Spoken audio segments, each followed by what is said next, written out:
Hello my dear friends, I am Priya Saswat, your biology mentor.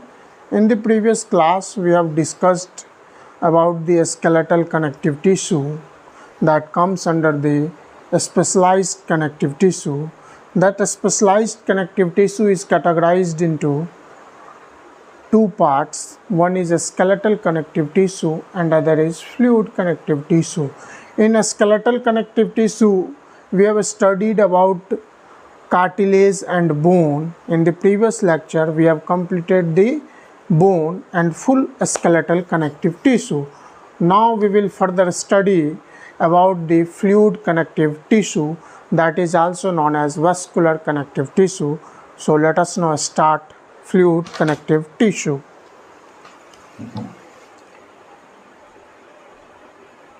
Fluid connective tissue. It is also known as vascular connective tissue. In the fluid connective tissue, we will read about the blood and the lymph. And about blood and lymph, we will discuss detail in the human physiology chapter body fluids and circulation. Here we will see overview and some introductory part of the fluid connective tissue. One is blood and second is lymph.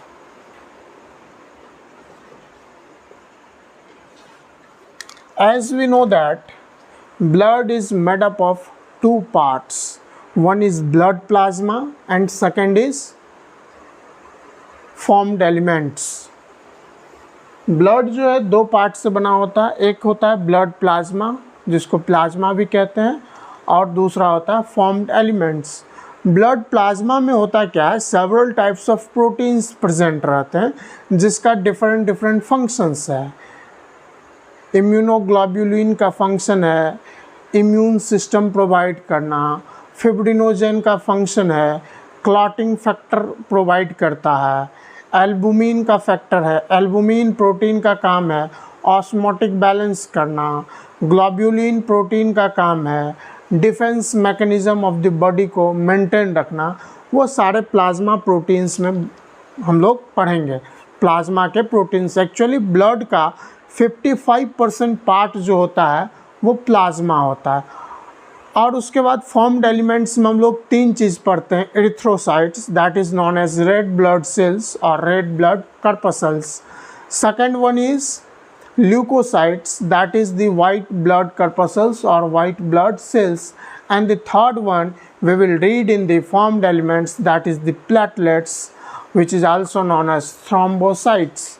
और वो platelets जो है mostly they are for clotting factor, clotting of the blood. वो maximum time उसी में काम करता है, ब्लड के क्लॉटिंग में अपना मैक्सिमम टाइम काम करता है. प्लेटलेट्स को थ्रोम्बोसाइट्स भी कहा जाता है. क्या कहा जाता है? थ्रोम्बोसाइट्स. एक्चुअली वो थ्रोम्बोसाइट्स जो है डेवलप करता है मेगा कैरियोट सेल से. मेगा कैरियोट सेल जो होता है रेड बोन मैरो में प्रेजेंट रहता है. कहाँ प्रेजेंट रहता है? Red bone marrow. चलिए हम लोग देखते हैं. ब्लड का दो पार्ट है, एक प्लाज्मा है और एक फॉर्म्ड एलिमेंट्स है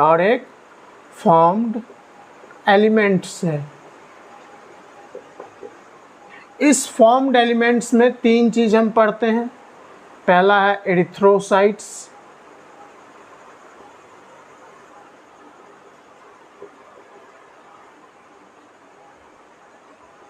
दूसरा है ल्यूकोसाइट्स.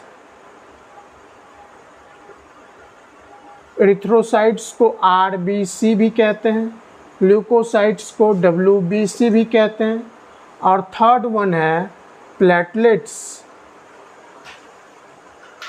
क्या है? प्लेटलेट्स. इसको क्या कहते हैं? थ्रोम्बोसाइट्स भी कहते हैं. इसको थ्रोम्बोसाइट्स भी कहते हैं. ये प्लेटलेट्स जो है डेवलप करता है मेगा कैरियोट से. ये प्लेटलेट्स, ये थ्रोम्बोसाइट्स जो होता है, develop from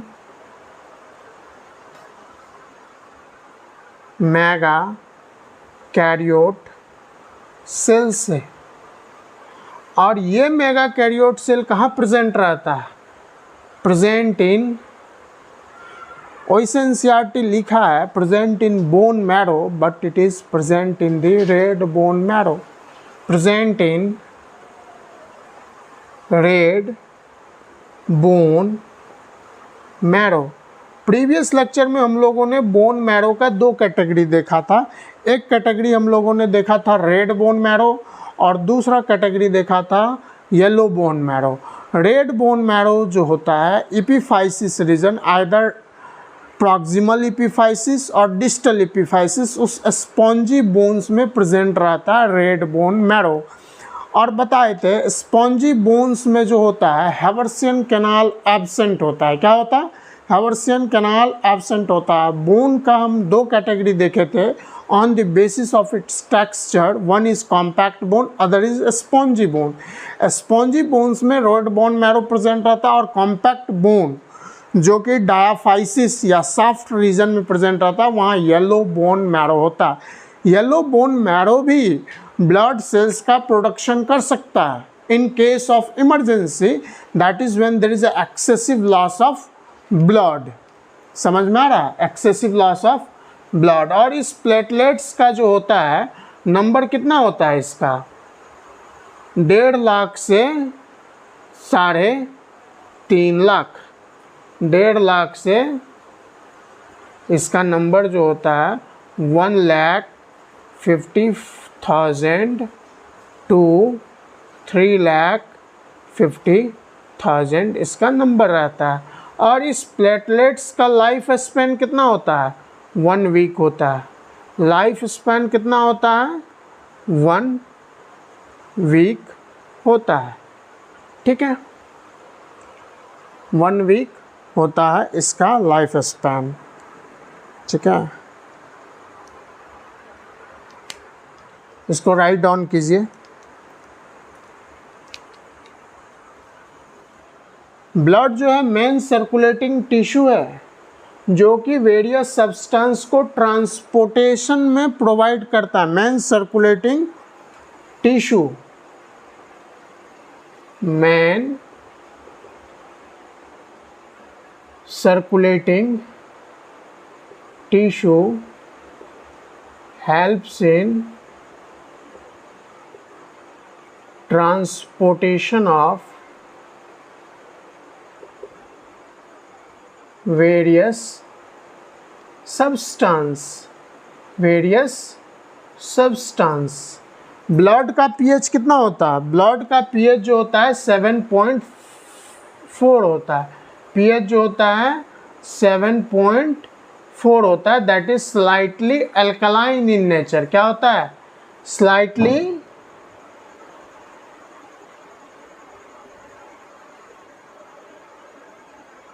alkaline in nature. Blood क्या होता है? हल्का अल्कलाइन इन नेचर होता है। क्या होता है? और ये प्लाज्मा जो है, ये प्लाज्मा 55% कंट्रीब्यूशन देता है ब्लड के फॉर्मेशन में। 55% part of blood, 55% part of blood. ठीक है,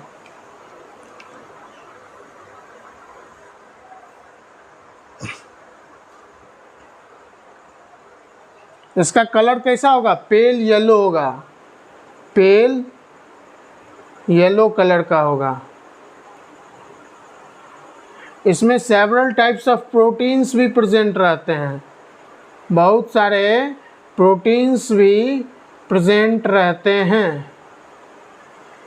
एज फॉर एग्जाम्पल देखिए एल्बुमिन, ग्लोब्यूलिन, फिब्रिनोजेन,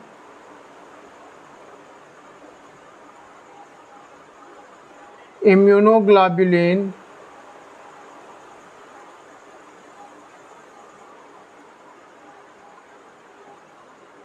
ये several types of proteins present रहते हैं। इस 55% में 90 से 92% वाटर ही होता है। इसमें H2O कितना होता है? 90 से 92% वाटर होता है। बाकी प्रोटीन कितना हो गया? 6 से 8% प्रोटीन हो गया। इस बात को ध्यान रखना। अब इसमें आता है जैसे एल्बुमिन। एल्बुमिन का क्या काम है? एल्बुमिन जो होता है ऑस्मोटिक बैलेंस प्रोवाइड करता है। क्या करता है? ऑस्मोटिक बैलेंस प्रोवाइड करता है। ये सब ह्यूमन फिजियोलॉजी के बॉडी फ्लूइड्स एंड सर्कुलेशन में पूरा डिटेल चर्चा करेंगे। अभी थोड़ा इसका इंट्रोडक्शन ले लेते हैं। क्या है, कुछ तो जानना चाहिए भाई, है कि नहीं। ग्लोब्यूलिन का काम क्या है? Defence mechanism globulin of the body, defence mechanism of body. ये नीट में पूछा गया है, इसीलिए ध्यान रखना है इस बात को। ये प्रीवियस ईयर क्वेश्चन है, नीट में पूछा गया है। दोनों चीज़ पूछा है, शायद ईयर चेंज हो लेकिन पूछा जरूर गया है। फिब्रिनोजेन क्या है? क्लॉटिंग फैक्टर में काम आता है, ब्लड के कोगुलेशन में।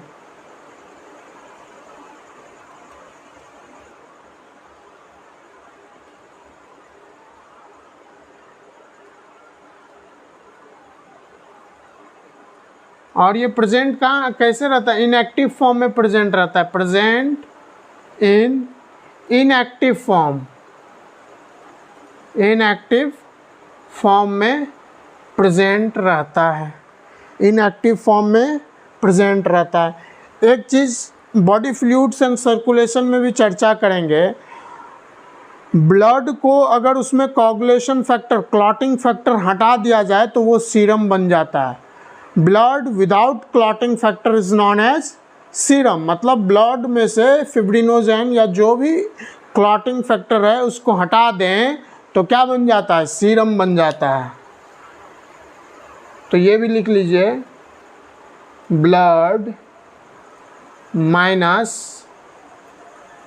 Clotting factor. माइनस मतलब रिमूव हो गया, ब्लड में से क्लॉटिंग फैक्टर रिमूव हो गया तो क्या बना हमारा? सीरम बन गया। क्या बन गया? सीरम बना है। ध्यान रखना है, ये भी क्वेश्चन है, PYQ है ये भी, ठीक ना। नीट उट में पूछा गया है, नीट AIPMT में पूछा गया है। Blood without clotting factor is also known as serum. उसको क्या कहते हैं? सीरम कहते हैं। राइट डाउन कर लीजिए इसको। प्लेटलेट्स का क्या काम है? Most of the platelets, most of them are helps in the clotting of the blood.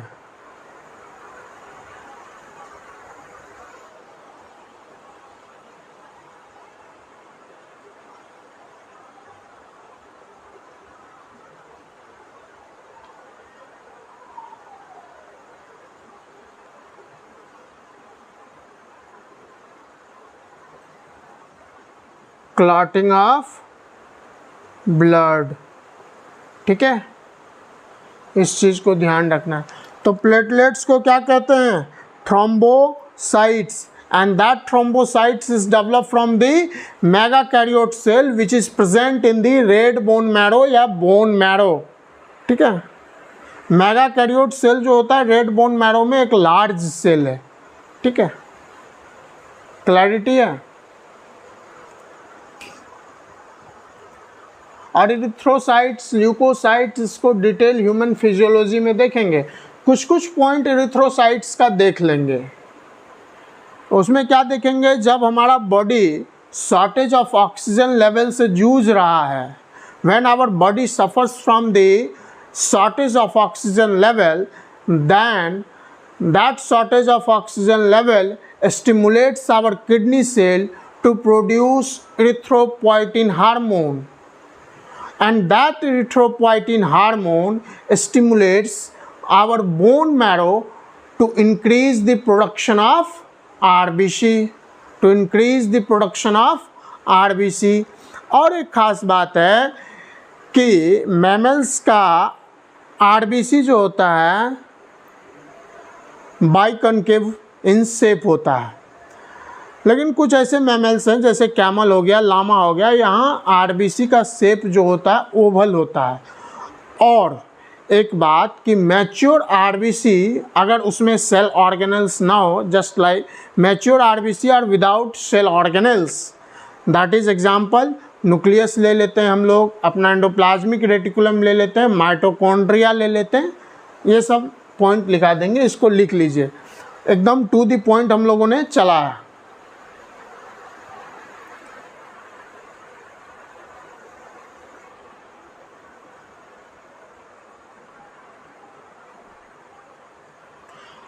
और एक चीज हीमोसाइटोब्लास्ट होता है रेड बोन मैरो में। क्या होता है? हीमोसाइटोब्लास्ट सेल्स होता है हमारा रेड बोन मैरो में, जो मैच्योर आरबीसी के प्रोडक्शन में हेल्प करता है, मैच्योर आरबीसी के प्रोडक्शन में हेल्प करता है। और मैच्योर आरबीसी के प्रोडक्शन में एक फॉलिक एसिड होता है और एक विटामिन B12 होता है, जो कि मैच्योरेशन ऑफ आरबीसी में भी हेल्प करता है। कौन सा? Vitamin B12 and the folic acid helps in the maturation of the RBC. और आरबीसी का, मैच्योर आरबीसी का प्रोडक्शन कहाँ से होता है? हीमोसाइटोब्लास्ट नाम का सेल होता है, जो कि प्रेजेंट होता है कहाँ? रेड बोन मैरो में। ओके, इसको राइट डाउन कर लीजिए, इरेज कर दें।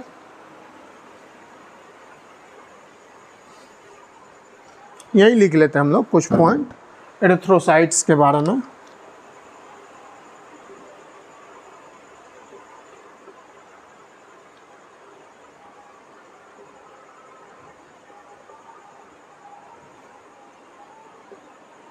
Mature RBC are without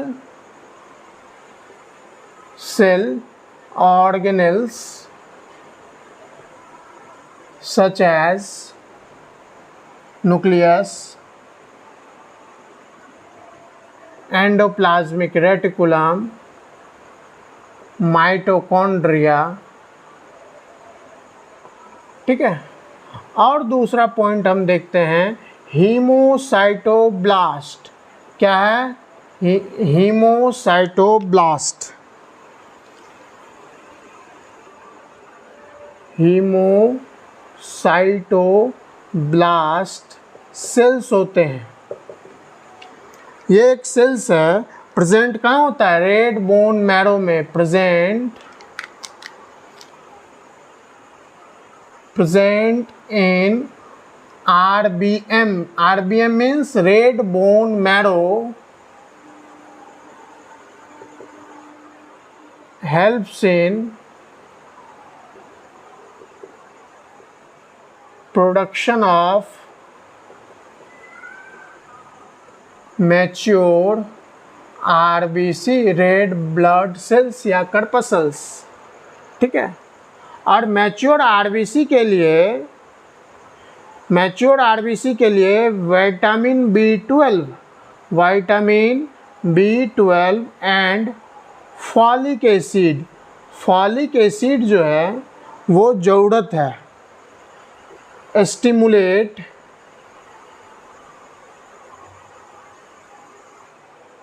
the maturation of RBC. कौन? विटामिन B12 और फॉलिक एसिड जो है वो मैच्योरेशन ऑफ आरबीसी में हेल्प करता है, आरबीसी को मैच्योर करने में हेल्प करता है। ठीक है, इसको लिख लिया, इरेज कर दें। तो ब्लड कैसा होता है? स्लाइटली अल्कलाइन इन नेचर होता है। पीएच कितना होता है? 7.54। और प्लाज्मा में ब्लड के प्रोडक्शन में प्लाज्मा का कितना कंट्रीब्यूशन है? 55%। उस 55% में 90 से 92% वाटर ही है, 6 to 8% सिर्फ क्या है? प्रोटीन है। 6 to 8% क्या है? प्रोटीन है। Sorry,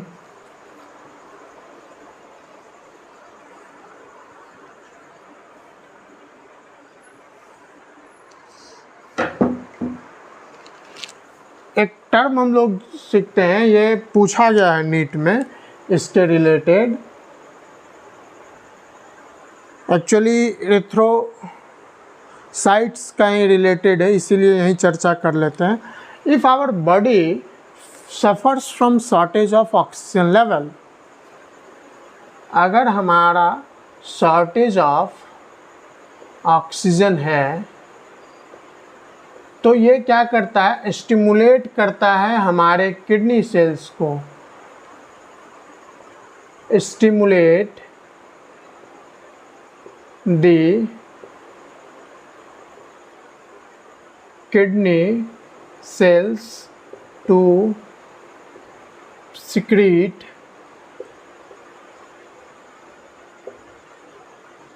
hormone erythropoietin hormone, erythropoietin into the blood। Blood में क्या करता है? किडनी सेल्स एरिथ्रोपोइटिन नाम का हार्मोन सिक्रीट करता है। क्या काम करता है? एरिथ्रोपोइटिन नाम का हार्मोन सिक्रीट करता है। ठीक है, जब हमारा body shortage of oxygen level से सफ़र करता हो। और ये एरिथ्रोपोइटिन क्या काम करता है? हमारे बोन मैरो को स्टिमुलेट करता है ब्लड सेल्स का प्रोडक्शन करने के लिए। Stimulate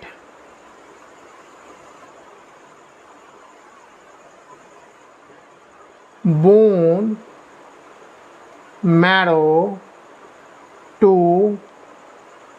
increases production of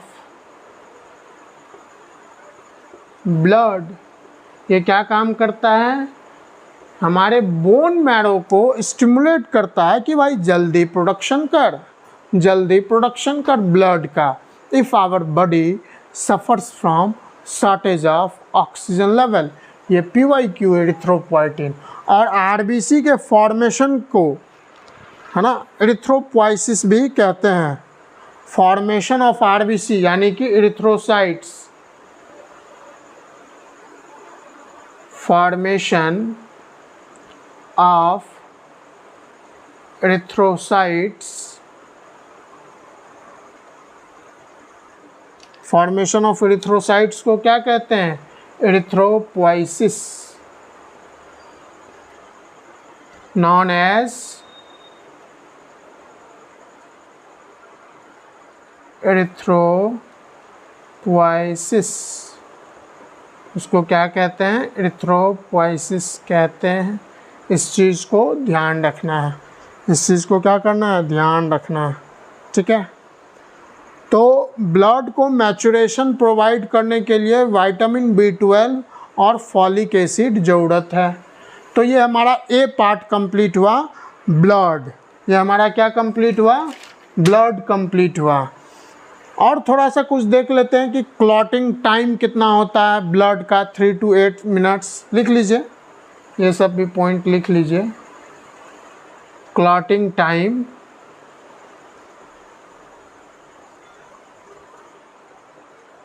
of blood कितना होता है? 3 to 8 मिनट्स, 3 to 8 मिनट्स।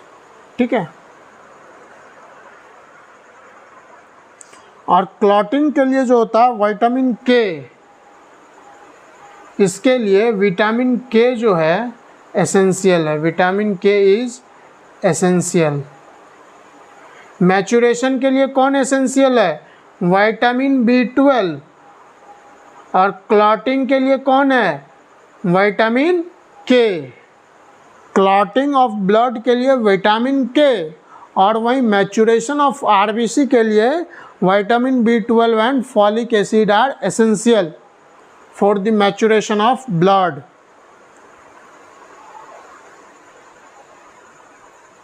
क्योंकि विटामिन के जो होता है प्रोथ्रोम्बिन जो होता है जिसका सिंथेसिस लिवर में होगा उसके लिए ज़रूरी है। प्रोथ्रोम्बिन के सिंथेसिस के लिए, जो प्रोथ्रोम्बिन लिवर में सिंथेसिस होगा उसके सिंथेसिस के लिए विटामिन के ज़रूरत है। ठीक है। और एक चीज़ लेक्चर में हमने डिस्कस किया था प्रीवियस लेक्चर सब में, all proteins are synthesized in the liver except gamma globulins, वो लिम्फोइड ऑर्गन्स में।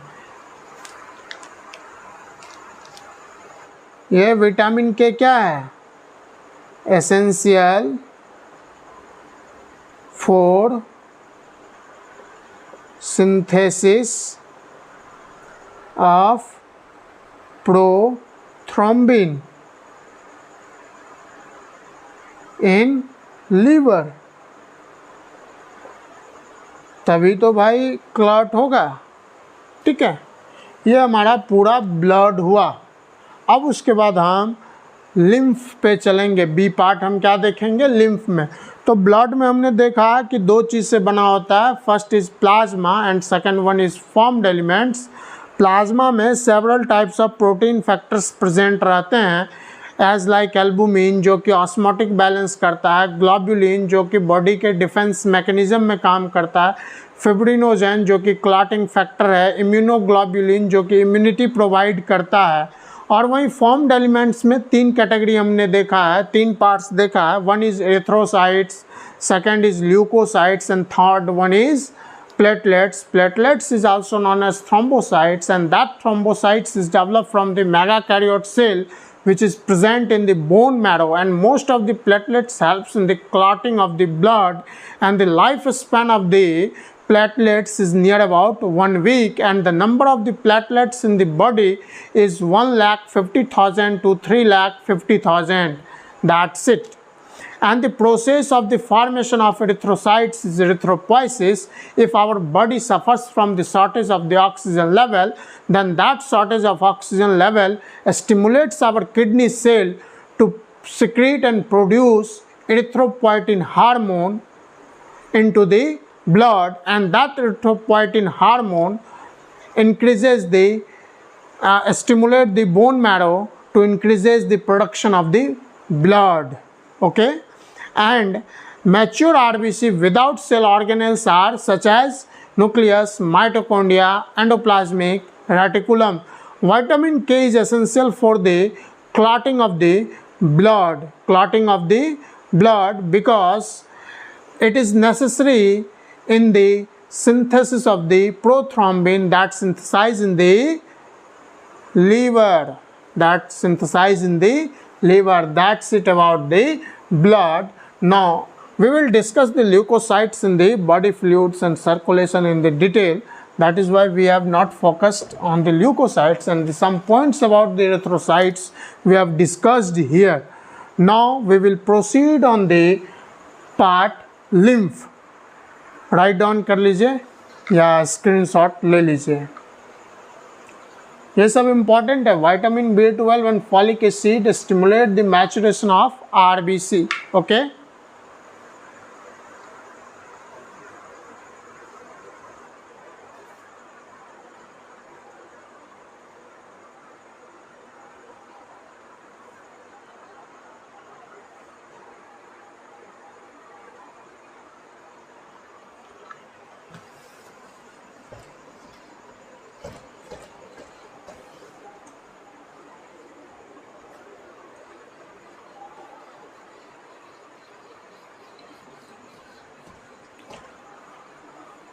अब दूसरा कैटेगरी हम लोग देखेंगे लिम्फ के बारे में। बी कैटेगरी हम लोग देखेंगे लिम्फ।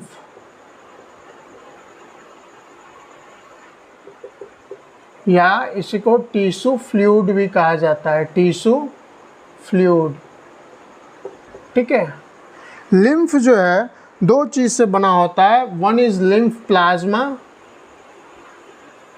एक होता है लिम्फ प्लाज्मा और दूसरा होता है लिम्फ कर्पसल्स।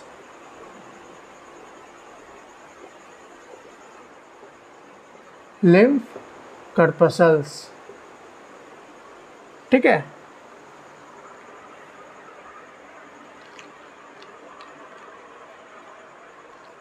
लिम्फ प्लाज्मा जो होता है ब्लड के ही तरह सिमिलर होता है।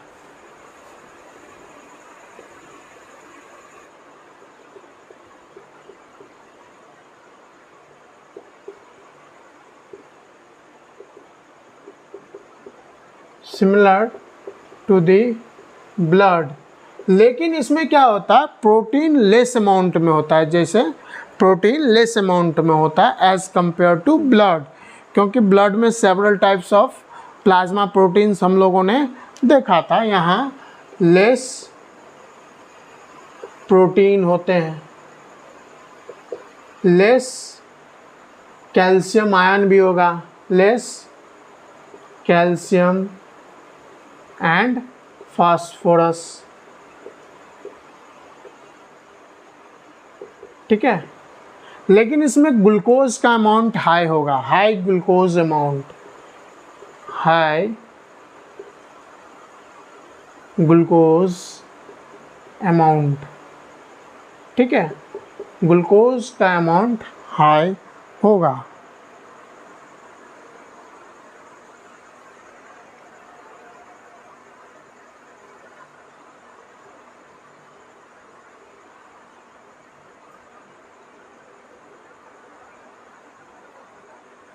और लिम्फ कर्पसल्स में हम लोग देखेंगे ल्यूकोसाइट्स के बारे में।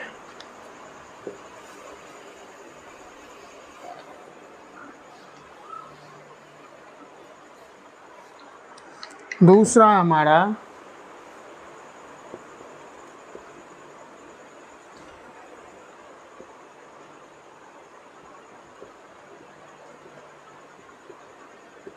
लिम्फ कर्पसल्स, इसमें फ्लैटिंग एमीबॉइड देखेंगे। इसमें क्या होता है, फ्लैटिंग एमीबॉइड सेल्स होता है, उसको क्या कहते हैं, ल्यूकोसाइट्स। ल्यूकोसाइट्स यानी WBC, ठीक है। ल्यूकोसाइट्स होता है WBC।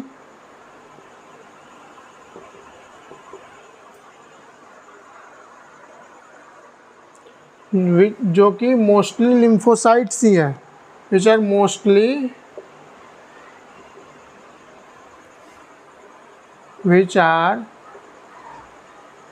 मोस्टली लिम्फोसाइट्स, ठीक है।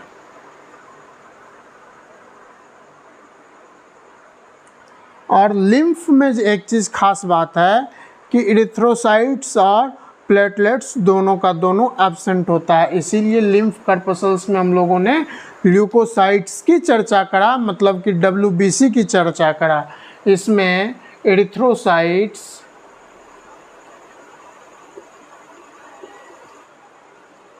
And platelets are absent. इसमें क्या होता है, एरिथ्रोसाइट्स और प्लेटलेट्स क्या होता है, एब्सेंट होता है। और इसमें हम लोग देखेंगे लिम्फ के बारे में। लिम्फ जो है न्यूट्रिएंट और हार्मोन के लिए इम्पोर्टेंट कैरियर है, important carrier for nutrients and hormones। Nutrients and hormones के लिए क्या है, इम्पोर्टेंट कैरियर है। और लिम्फ में ही फैट एब्जॉर्ब्ड होता है, लिम्फ में ही फैट एब्जॉर्ब्ड होता है इन द लैक्टिल्स और through intestinal villi.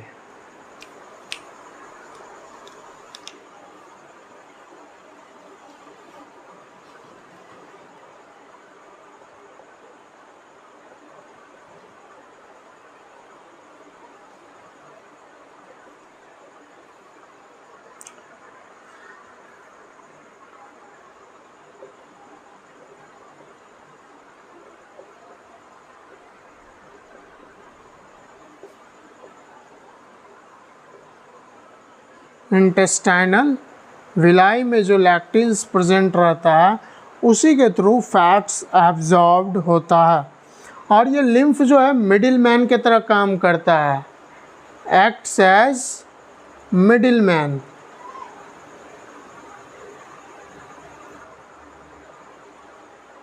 Acts as middle man.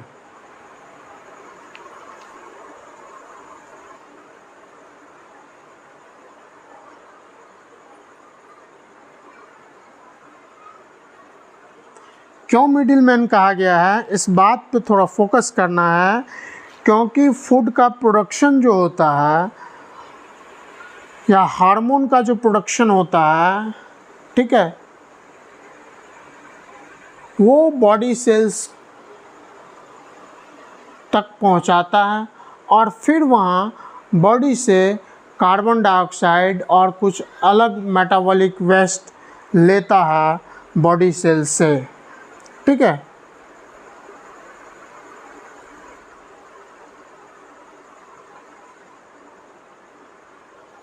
Middleman क्यों कहा गया है, क्योंकि फूड एंड हार्मोन्स का ट्रांसपोर्ट करेगा to the body cells. Transport food and hormones to body sales.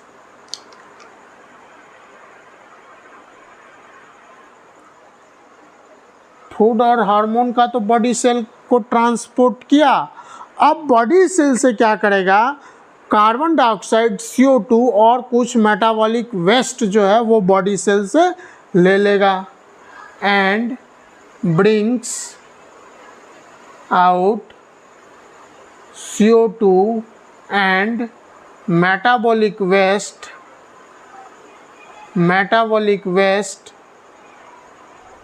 from body cells।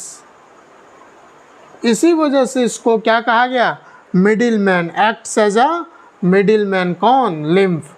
Lymph कैसा काम करता है, मिडिल मैन के तरह काम करता है। कैसा काम करता है, मिडिल मैन के तरह काम करता है, ठीक है। ये हमारा फ्लूइड कनेक्टिव टिश्यू पूरा कवर हो गया, जिसमें हमने दो कैटेगरीज देखा है, एक देखा है ब्लड और लिम्फ। ब्लड के बारे में भी आज हम लोगों ने चर्चा करा, प्लाज्मा प्रोटीन से बना होता है और फॉर्म्ड एलिमेंट्स में 3 देखा, जिसमें एरिथ्रोसाइट्स देखा, ल्यूकोसाइट्स देखा, प्लेटलेट्स देखा। प्लेटलेट्स के बारे में हम लोगों ने चर्चा किया, उसके बाद एरिथ्रोसाइट्स के बारे में हम लोगों ने चर्चा किया और कुछ ल्यूकोसाइट्स को हम लोगों ने लिम्फ में चर्चा किया। Floating amoeboid cells leukocytes that is WBC, इसको लिम्फ में भी हम लोगों ने चर्चा किया। और उसका दूसरा पार्ट लिम्फ है फ्लूइड कनेक्टिव टिश्यू का। ये हमारा पूरा फ्लूइड कनेक्टिव टिश्यू का गेम ओवर हो गया, ठीक है। इसको राइट डाउन कर लीजिए या स्क्रीनशॉट ले लीजिए, दैट्स इट, है ना।